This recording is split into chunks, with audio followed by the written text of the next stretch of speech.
What's up, sports fans? It's Maxi Ryu again. Well, as you have noticed, I was hell of a lot of busy lately, so I'm way behind schedule again. But you know, there are more important things in life than conducting NBA talk on YouTube.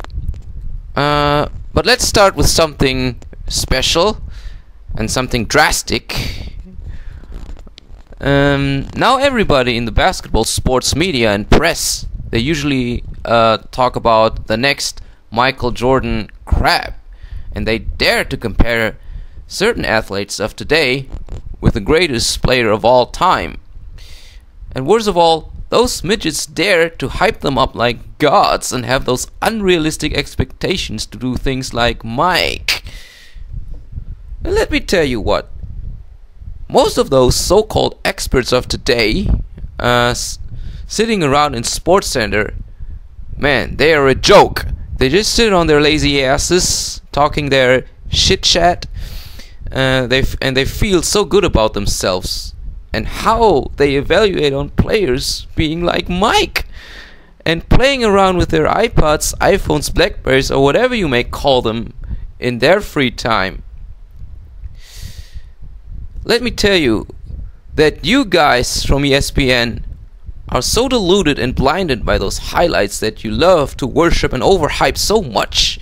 You guys should be ashamed about yourself, or even coming up and keep on doing this crap of comparing today's players with Michael Jordan and expecting them to be like that.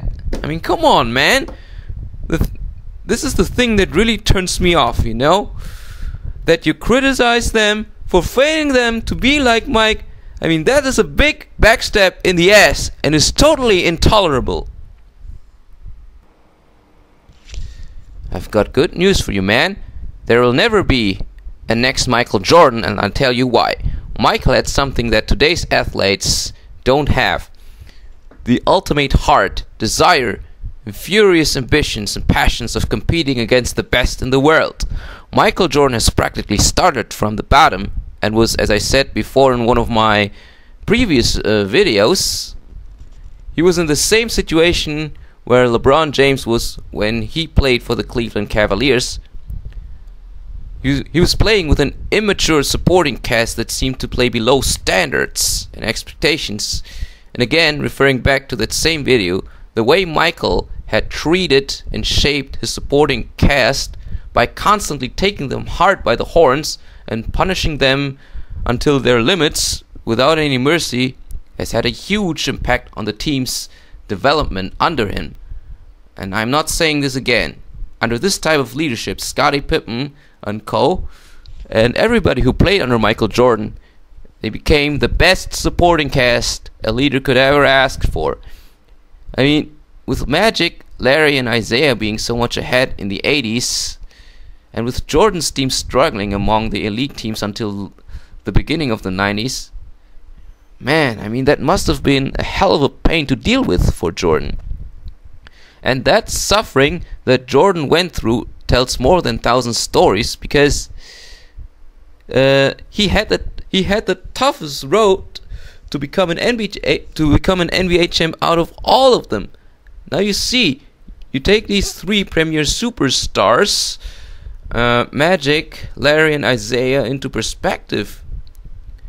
There was nobody so ambitious, competitive, and ferocious and merciless as a leader than Michael Jordan.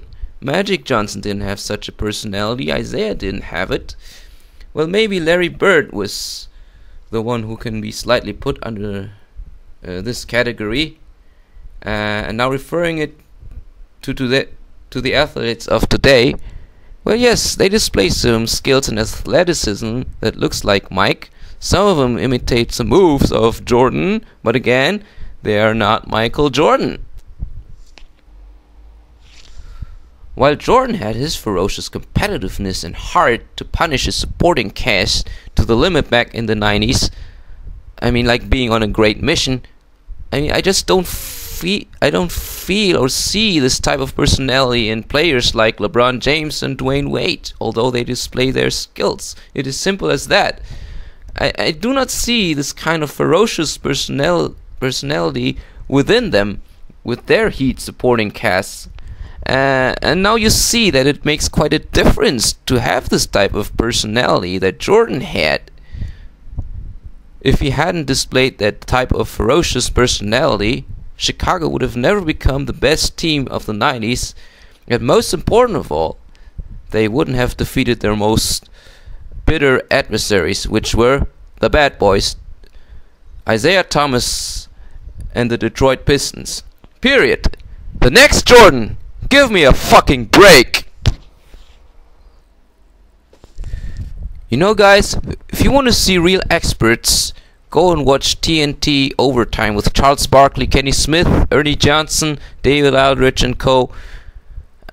This, in my opinion, is a team of experts that really know what they talk about, because they've been former NBA players and coaches and spent their entire career in the NBA and experienced everything, every little shit from A to Z up their asses. Bruce, I wanted to back you up long ago, and let me express my support on your resent of ESPN from the bottom of my heart. This goes to ESPN. You suck! You absolutely suck, you dickheads of ESPN. My buddy Bruce Blitz is right.